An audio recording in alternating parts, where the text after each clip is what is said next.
Bismillahirrahmanirrahim. Alhamdulillah Rabbil Alameen. Wassalatu wassalamu ala Sayyidina Muhammadin Ashrafil Mursaleen wa ala alihi wa ashabihi ajma'in. So tonight we are going to continue with our lesson on Ilmu al-Ma'ani. So less participation on your part, more talking on my part. But stop me anytime when you feel that you're not clear about something. Yeah. Now, I had not much time to prepare the slides today, so there might be some mishaps along the way, inshallah. Yeah. So let's see what happens, inshallah. Okay, we are going to talk about mudaf, and this was actually in conjunction with something called the musnad ilayh. Remember, we had musnad and musnad ilayh. Okay, and we're saying that what happens when we make the musnad ilayh, the thing that we are talking about, ma'rifah. Yeah, that means something that is known. And one of the ways of making it something known is, of course, to use an idafa. Yeah. So we did all these. We did Damirun, Alamun. These are all the various ways we will make it Ma'rifah, yes. And then we went to do with the Lam as well, Alif Lam, and with Nida. Yeah. All of this we have done, and we are only left with Mudaf. And there's a reason why I left it the last, because it's quite a heavy topic to tackle. Yeah, inshallah. So before we actually go into this ma'rifah in connection with the musnad alayh, I just want to go back again to the idafa itself. Yeah, there's some things that we need to know about the idafa itself before we tie it to the musnad alayh. So one of the types of ma'rifah. Okay. So some of the terms that we need to know, I just want to remind you again, yeah, because it's something that is new. Ilmu Ma'ani is something that for some of us is new, because all this time we've only been doing Nahu and Sarf, yeah. So Ma'ani is of course part of the Balaghah sciences. So I mentioned just now, who are you talking about? This would be the Musnad Ilayh. So we're going to make this Musnad Ilayh Ma'rifah, someone we know. Okay, the thing to which an attribution is made, this is the technical jargon. What are you saying about then would be the musnad. Yeah, so it sounds very similar to mudaf, mudaf ilayh, but that's where it stops. There's no real, how do you say, correlation between mudaf, mudaf ilayh and musnad, musnad ilayh. Yeah? It's two different things that we are talking about. So this is the attribution, what you're saying about the musnad ilayh. So when you are looking at a sentence, remember we have two types of sentences in grammar, which is jumla ismiyah and jumla fi'liyah. Yes. So when we look at the jumla fi'liyah, yes, can you tell me, Sister Ralin, which is the musnad ilayh and which is the musnad? Can you remember that? I'm sorry, sis. Can you repeat the question? Okay, the question is, all right, musnad ilayh and musnad, right? Mm-hmm. What are they when it comes to jumlah fi'liyah? Jumlah fi'liyah is your jumlah fi'liyah, the verbal sentence. Yeah, it starts off with a fi'il.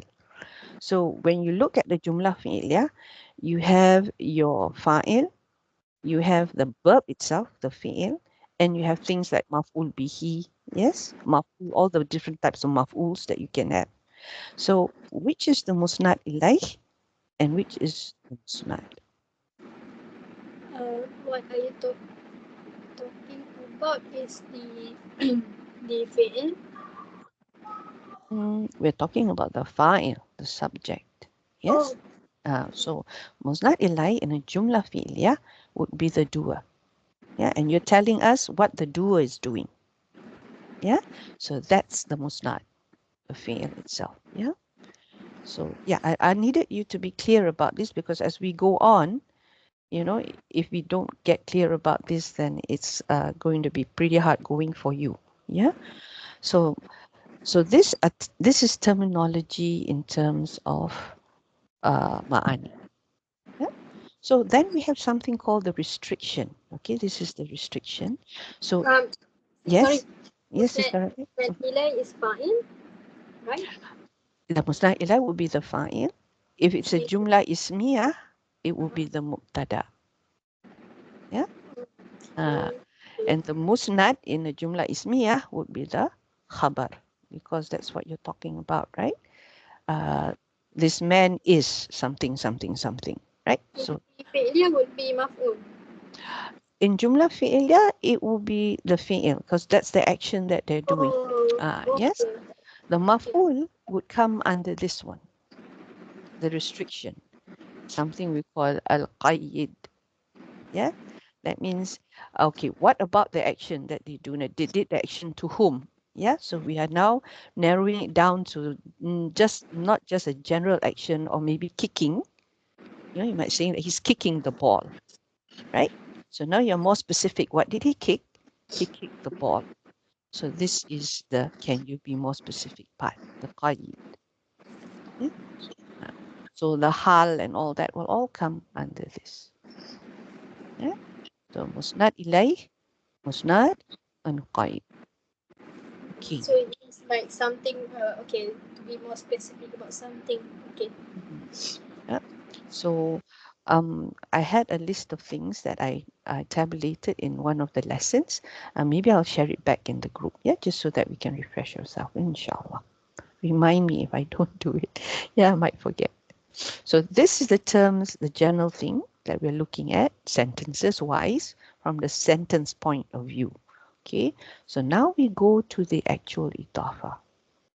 Sorry, this is restriction, just the technical explanation. So now, when we make a musnad ilayh proper by using an idafa, so your subject is now going to be an idafa. What you're talking about is going to be an idafa. So what are the parts of the idafa? So we know that a mudaf is used to express ownership or attribution. Idafa actually, yeah. That should be an idafa. So here we have the mudaf ilayh, the owner. Agree? Everybody got that? Mudaf ilayh is the owner, or the one who possesses the attribute. And then we have the mudaf, the possession, the attribute. Okay? So we learned, yeah, in an idafa, the word here should be idafa. Sorry, I'll repeat that again, just in case you forget. When we talk about an idafa, it's used to express ownership or attribution. Now, the mudaf is ma'rifah. We learned this when the mudaf ilayh is ma'rifah. Yeah, this is about common and what is the word? Definite, indefinite, and common, and what's the opposite of common? MashaAllah. Proper. Yes, the word proper. Yes, so when the mudaf alayh is proper, the mudaf becomes proper. When the mudaf alayh is common, then the mudaf becomes common. Yeah, so this is something we also learned. Yeah, just to remind you. So now, the primary use of idafa when the mudaf is a masdar. Why am I saying this? Okay, your mudaf can be two things. So we have these parts here, mudaf ilayh and mudaf. So we're looking at the mudaf. So this mudaf can be two things. What is this mudaf? The thing being possessed. Okay, the thing being possessed. When it is a masdar, when it is a masdar, yeah. So when it is a masdar, what do we know about a masdar? A masdar we learned when we learned about the fi'il, the different types of verbs, right? we we learned about the different types of masdars. The one that is qiyasi, that means it follows a certain pattern, and the one that is ghayr qiyasi, when there is no pattern, usually with your mujarads, yes, your 3-letter root words, sorry, 3 words with the 3 root letters, yes. So those would probably, the masdars are ghayr qiyasi, there's no pattern.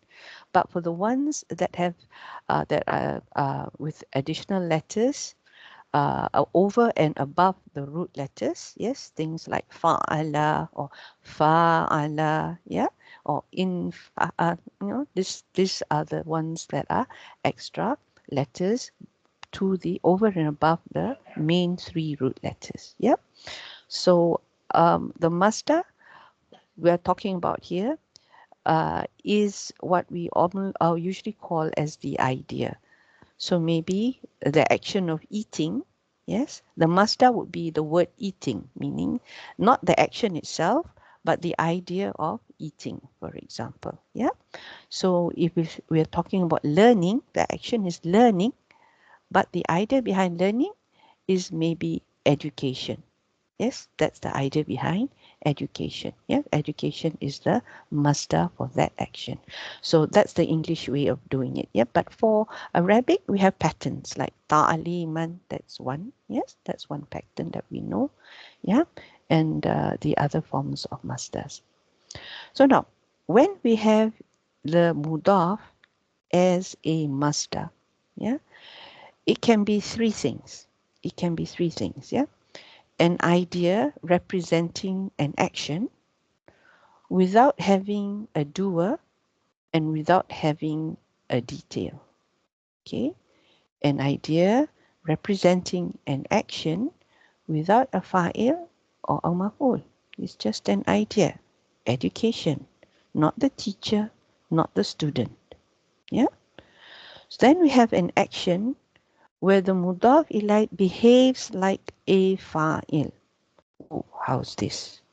Now, this is a concept I know sometimes it's very difficult to understand and grasp, but this is found in the Quran in a number of places, so we need to understand this. So I hope by the end of tonight, inshallah, you will see some light what I'm saying here, okay?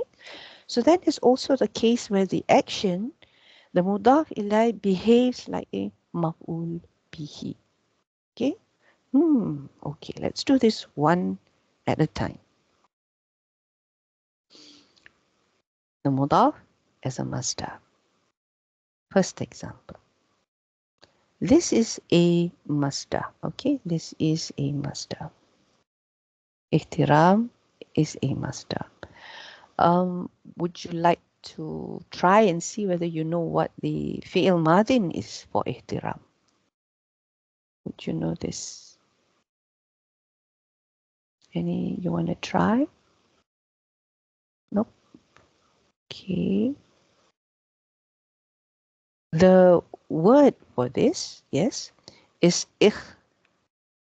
ihtarama. Yeah, ihtarama is your madi for this. I didn't spell it out here, yeah, but so basically it comes from ihtarama yahtarimu. Yeah, so ihtiramul insani. Yeah, this is the actual masdar. And this is an idafa. We know this because the mudaf is like no alif lam, and what follows it is sani here is majrur. Yeah, so this is an idafa. So this is what we call a straightforward possession. Yeah, so if we were to translate this, the word ihtiram here, okay, let me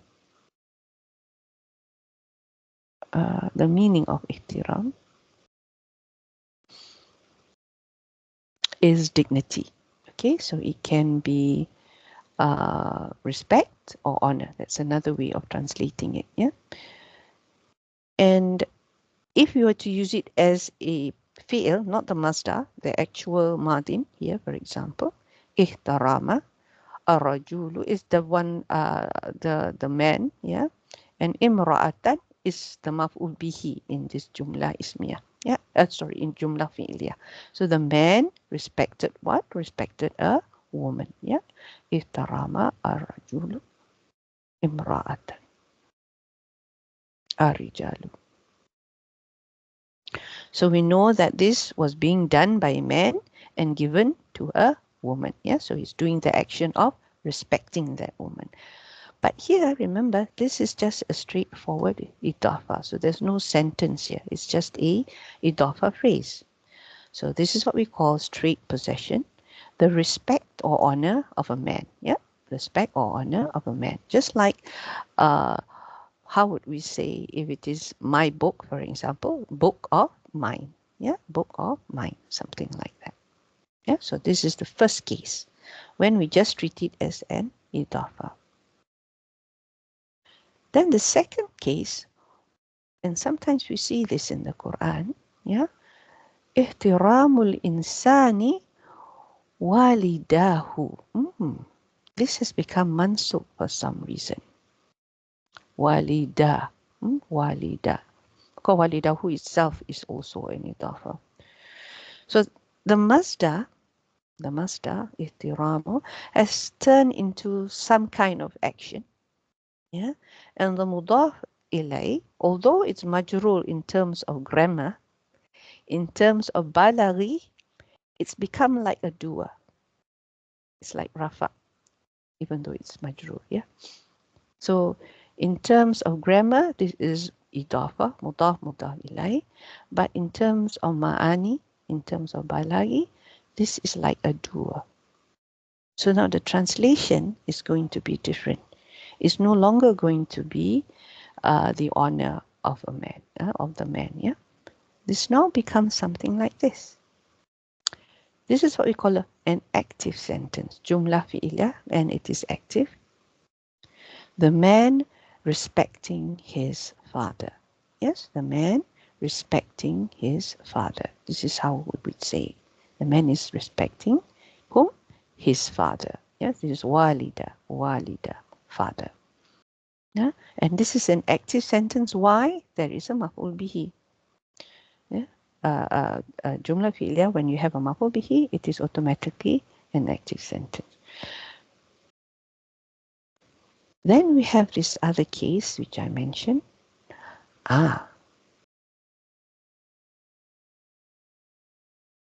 In this case, the masdar is an action where the mudaf ilay is in a sense of the maf'ul bihi. Yeah? Where the mudaf ilay is in a sense the maf'ul bihi. Why do I say this? Because when we translate it, it's now a passive sentence. Why do I say it's a passive sentence? A man, this man, is being respected biwaladihi. Yeah, biwaladahi. Yeah, by his child. A man is being respected by his child. Now there is no maf'ul bihi in this. Okay? Because it's a passive sentence.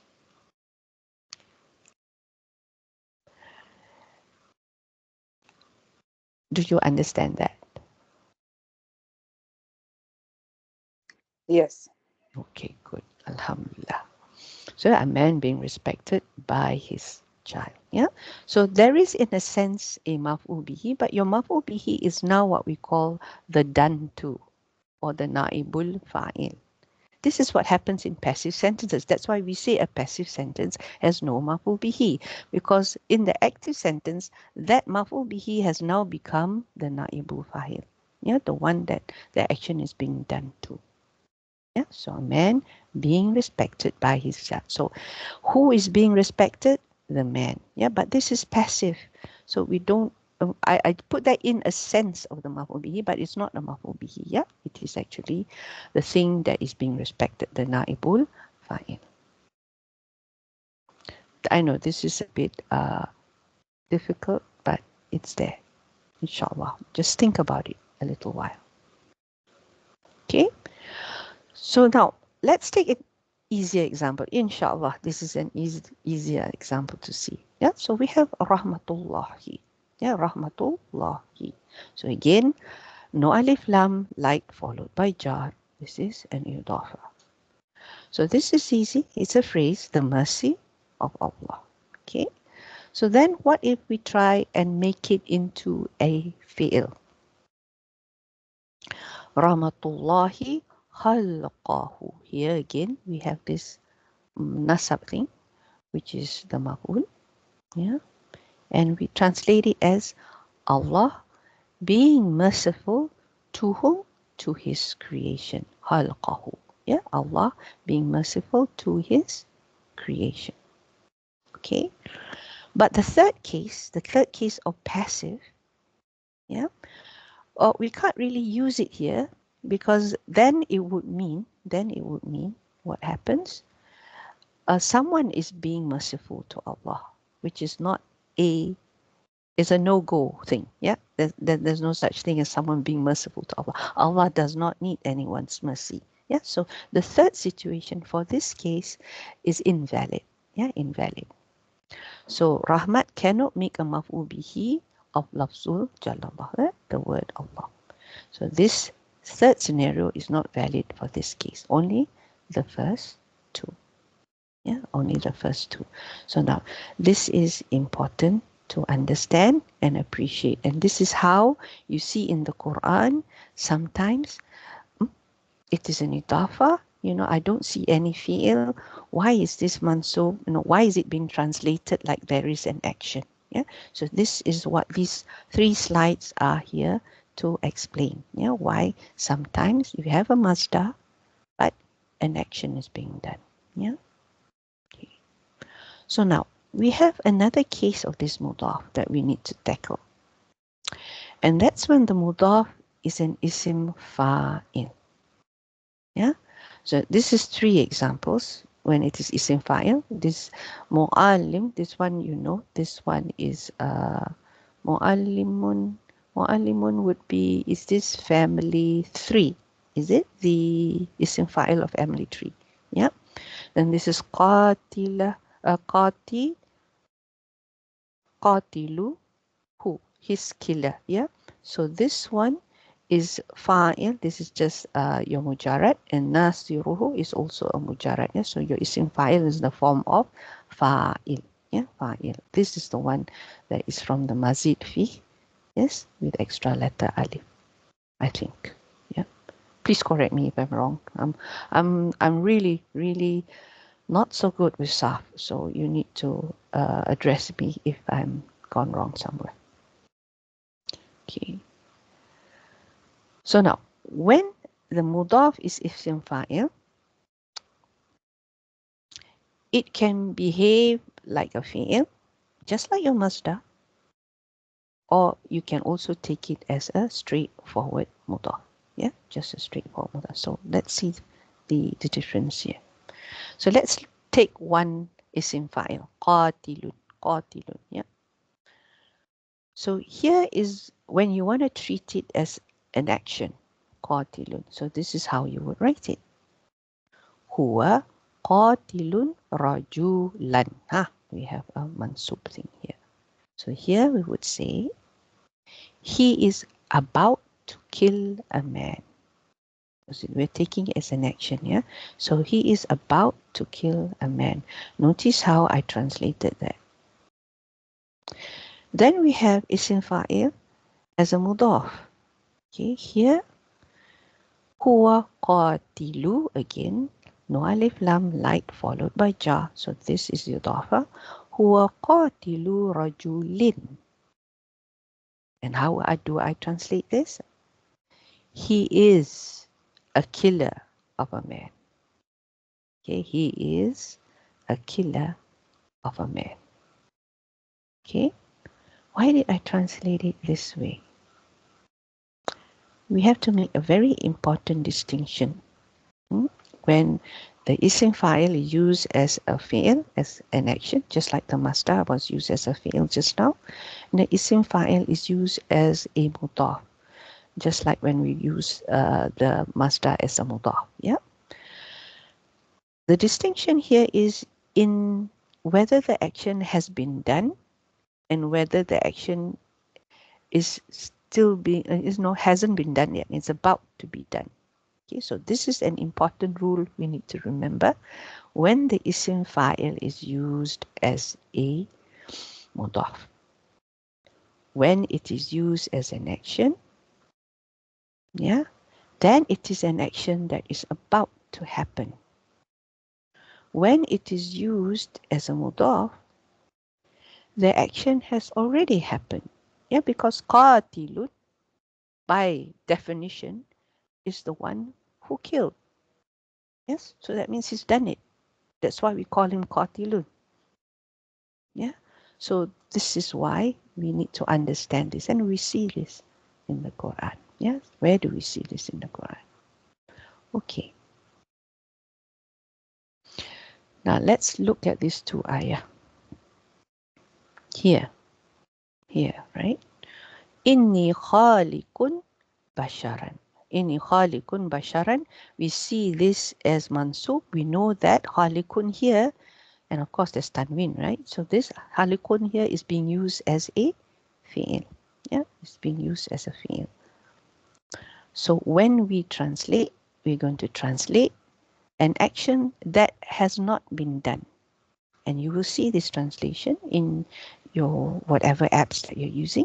Indeed, I am going to create a human being from clay. Yeah, inni khaliqun basharan. I am going to create a human being from clay. So the action has not been done yet. Yeah, but there is an action. Why? Because basharan is mansub. Yeah. And we know isim fa'il as well as isim maf'ul for that matter can be used as a verb or a fi'il. And then you look at this one. Allahu khaliqu kulli shay'in. Yeah, this example, I only have this example with khaliq. It is actually a double idafa, yeah, but I think you can appreciate this is also an idafa, this is also an idafa, but we're focusing on this. Yeah, Allahu khaliqu kulli shay'in. So this is jumla ismiyah. Allah is the creator of all things. So this is a straightforward mudaf. Okay, and we translate it in this way. And it is an action that has already been done. Allah has created all the things that you see. Yeah, so it's not something that is going to happen. It's done. It's a done deal. Yeah. So this is what I would like to highlight here. Sorry.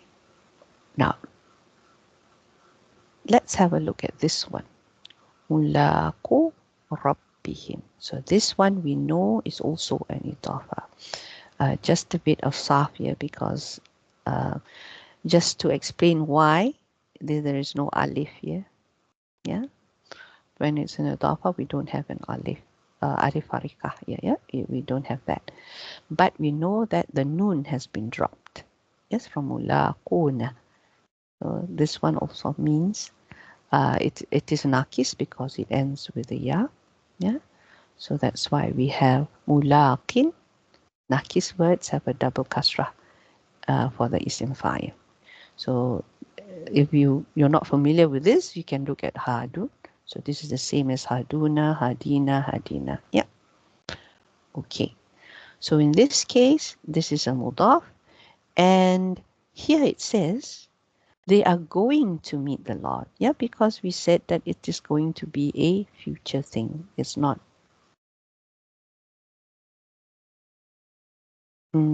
Is this correct? The translation?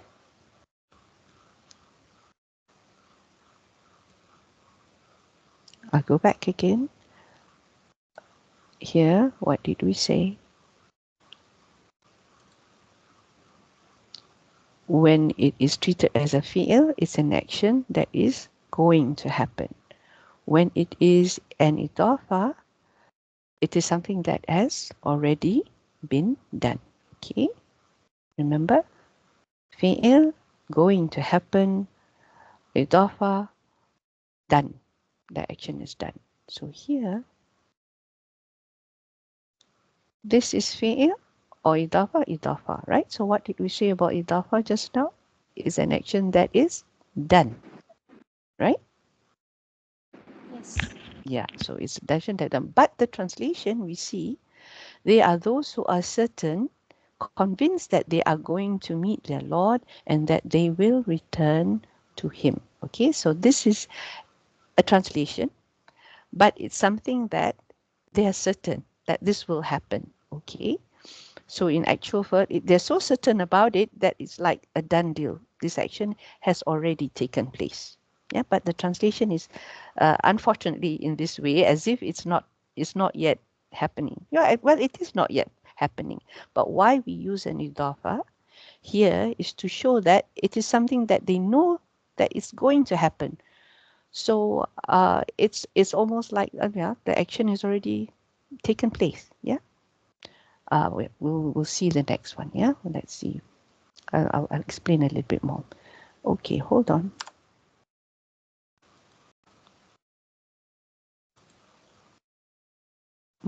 Okay. So. Mm, so we've seen this. Sorry. Here. Now let's look at this other one. This one is the case of it being used as a fi'il. And because how do we know this? There's still a tanwin. And of course, we have a mansub. Yeah. So indeed, I was certain that I would be meeting my account. Yes, indeed, I was certain I would be meeting my account. So what did we say just now? We go back again. I will repeat this because I think we need to repeat this. Yeah, we went here and we said, yeah, when it is a fi'il, we treat it as a fi'il. It's an action that's going to happen. When we treat it as idafa, it is something that is done, right? So now we are going to this one here. So this is actually a fi'il. So it means that it is something that is going to happen. Yes, so in this case, I would be meeting my account. So this translation is okay. Yeah, this translation follows what we said. So now, I put this little box here, yeah, to explain the 246 that was having that kind of like problematic translation. Yep, because it's supposed to be a done deal. Yeah, it should have been translated as met. Yeah, instead of going to meet. But the thing is, right? You can speak about the past as if you are certain about the future. So this is what's going on here. So this is what I said is as good as done. So here, Rabbihim mulaku, right? Sorry, the other way around. Whenever I type the Arabic, sometimes it gets jumbled up. So it should be mulaku, Rabbihim is an idafa. And it is used here to show absolute certainty. Yeah, just like the past is certain. So that's why we use the idafa, although of course it's something that has not yet happened. Yeah, but we use the idafa anyway to show as if the action has been done. Yeah. Now the other meaning is we can actually take it as literally that they have met their Lord. Yes, and this is why the return is mentioned. Yeah, that's why they say we are returning back to Allah because we have met Allah. Before we came into this world, He has already made us. You know, we had a promise with Him. You know, there is some covenant that we took with Him. You know, when you put us on earth, we are going to be the Khalifa. Yes, this is what we're going to do. And then we're going to serve you. We are going to worship you. So these are promises that we made before we went down. We were sent down to earth. So we can look at it as two ways. Yes, we can look at it as something that has not happened, but because it's for sure to happen, we treat it like the past tense, and that's why we use the itafa. Or, yes, we did meet our Lord, and we're just returning back to Him. Yeah, so it's an action that has already been done. Yeah, so this is the beauty of using the idafa and how powerful it is and the usage of it in the Quran. Yeah. Any questions so far? No? Okay. No, Subha. Alhamdulillah. So now we've gone through all the bits about using the idafa, right? Or the the different rules of why we use it, as when we use a masdar, when we use it as an isim fa'il for the mudaf. Yes. Now we need to know why we use the idafa for something else other than possession. Okay. So the first one is the usual one. Yeah. The usual reason why we use an idafa here. Because of this. Yeah. Let me go up a while. I'm going to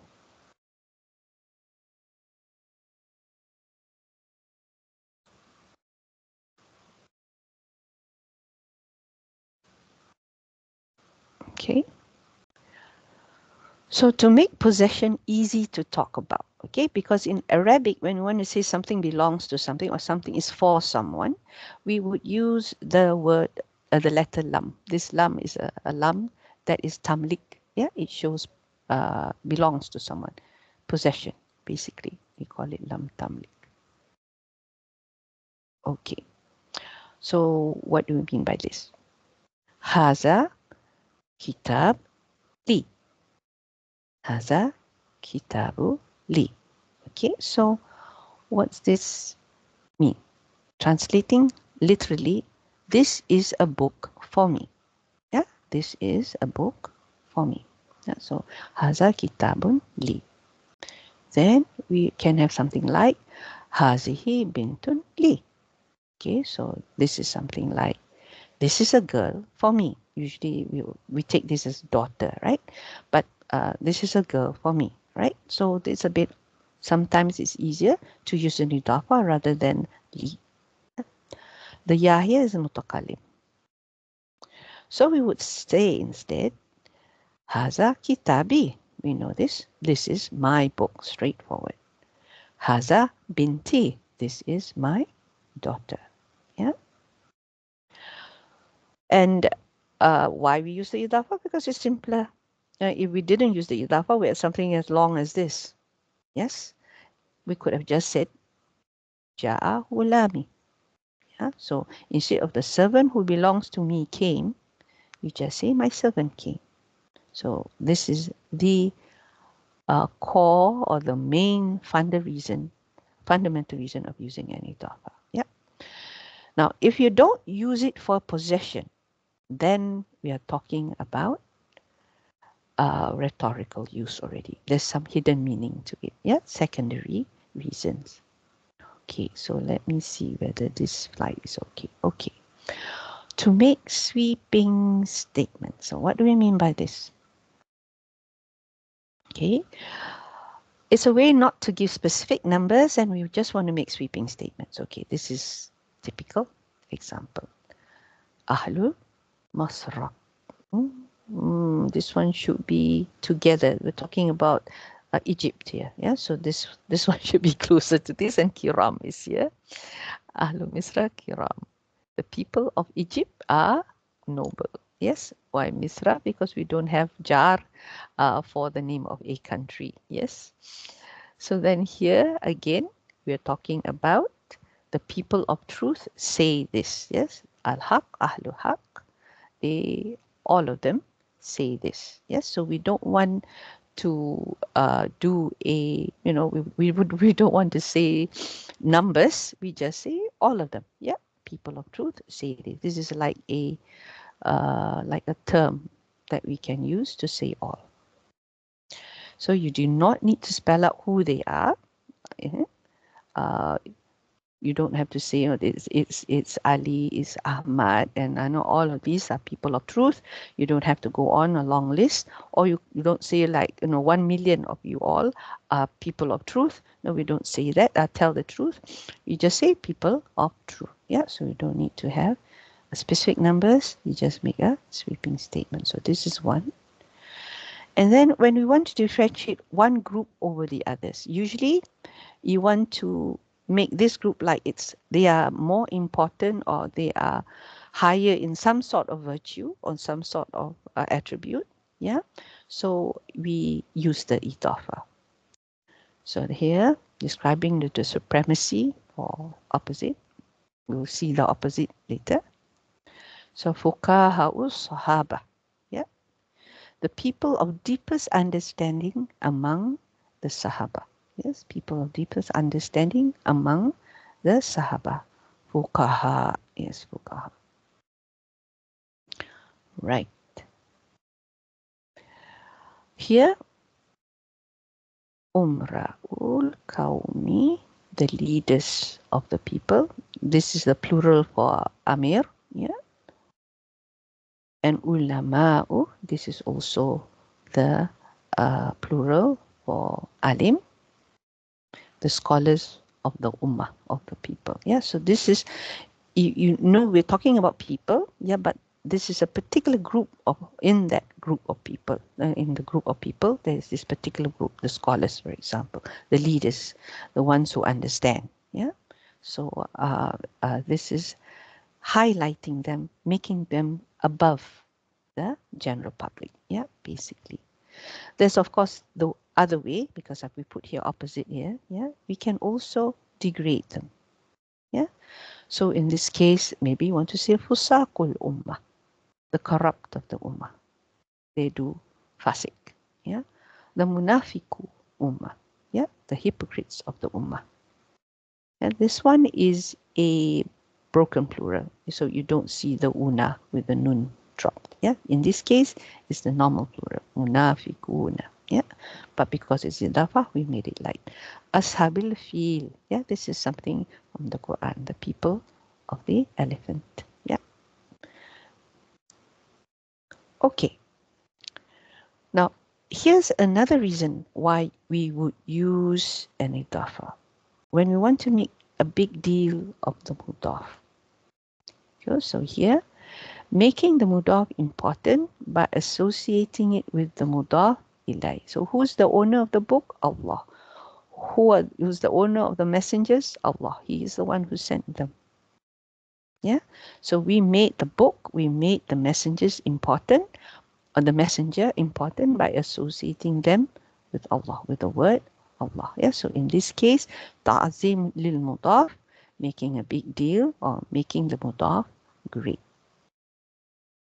Then, of course, there's the other way. We can also make the mudaf ilay a big deal rather than the mudaf.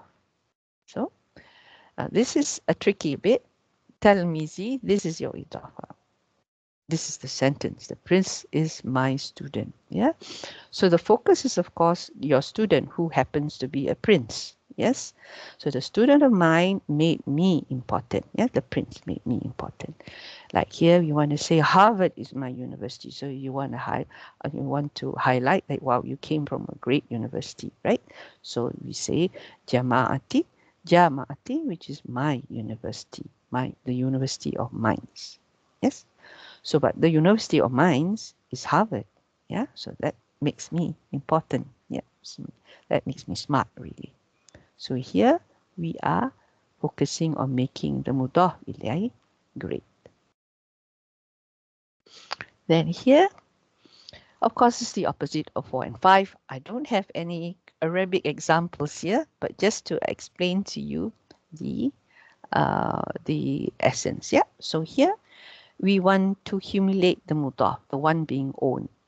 The one being owned is the son, and the son is that of a thief.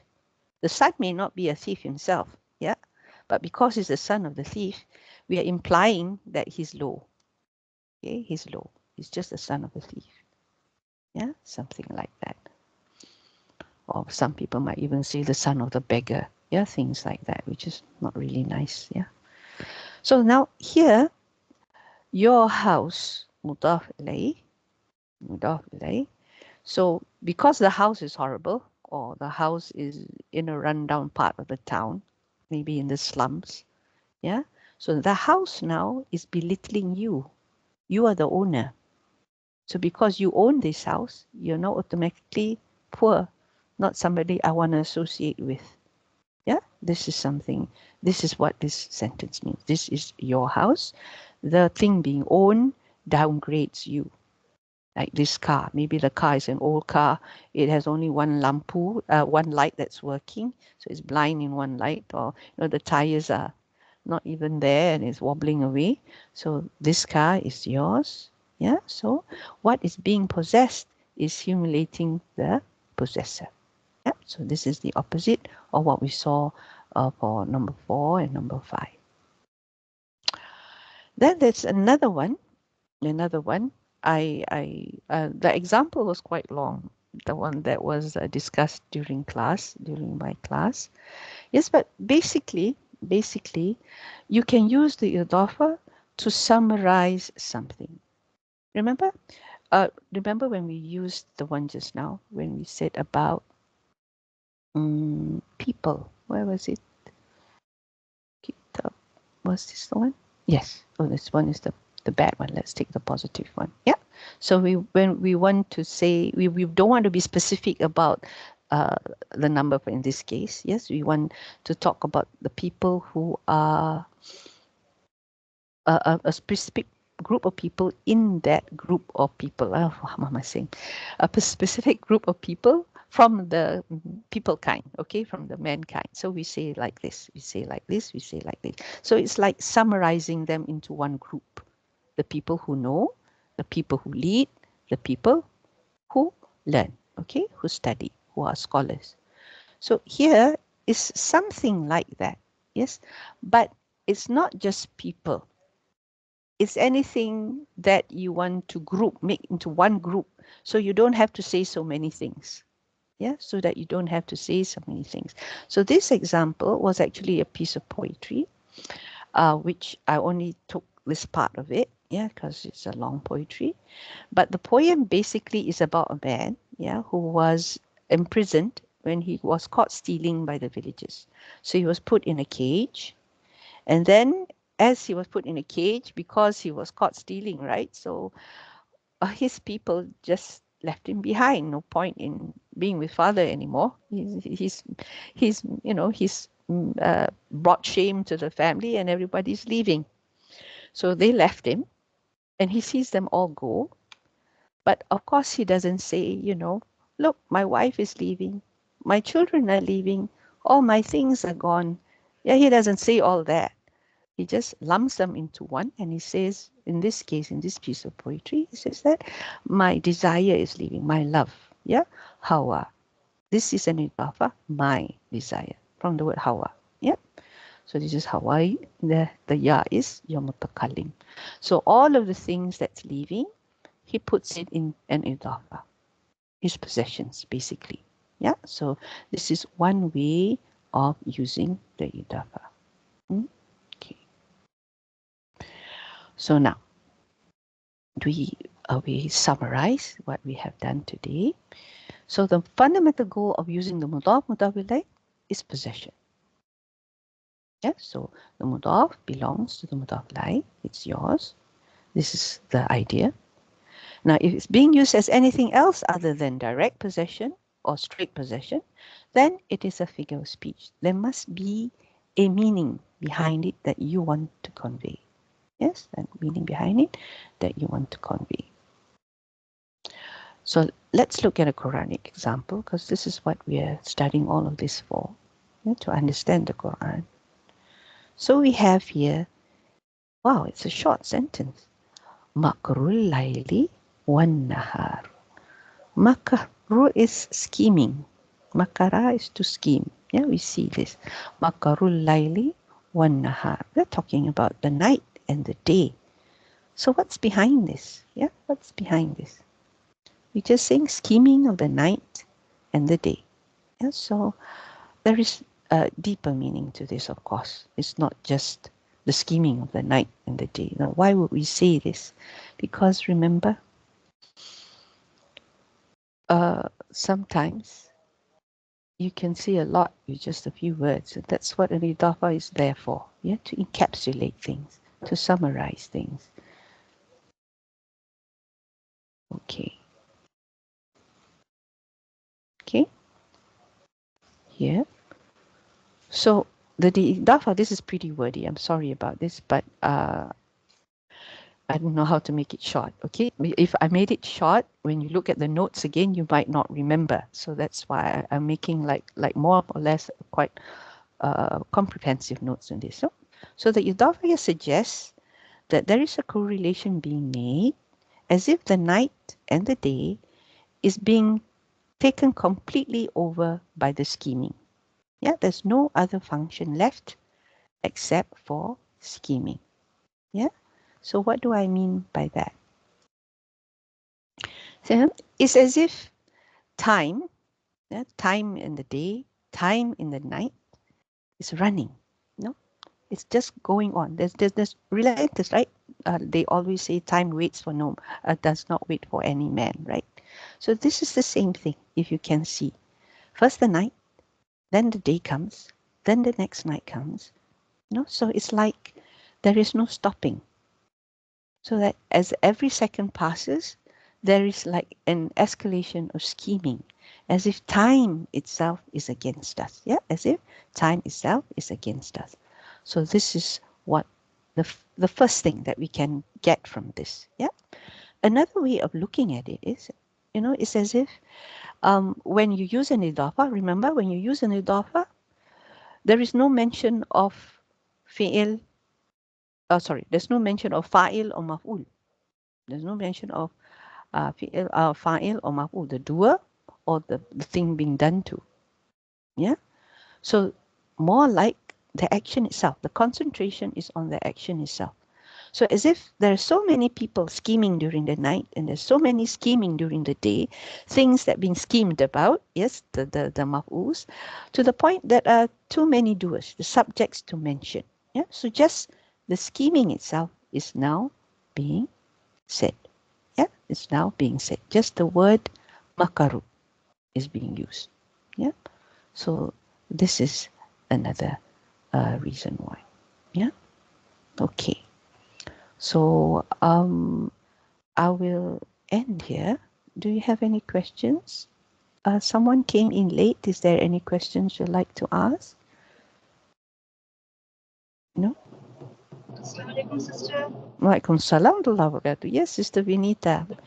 Yeah, it's me, sister. I'm still on wheels. I've just crossed border. Okay. So, but I thought I'd just attend your class. I will listen to the recording if there are any questions. Yes, okay. So if you do, any of you go back and look at the notes. If there's something that you do not understand, then let me know. Yeah. So once this is the last of our topic under the making the Musnad Ilaih proper, like I said, yes, the last one. And so we've already looked at the Musnad Ilaih as Ma'rifah.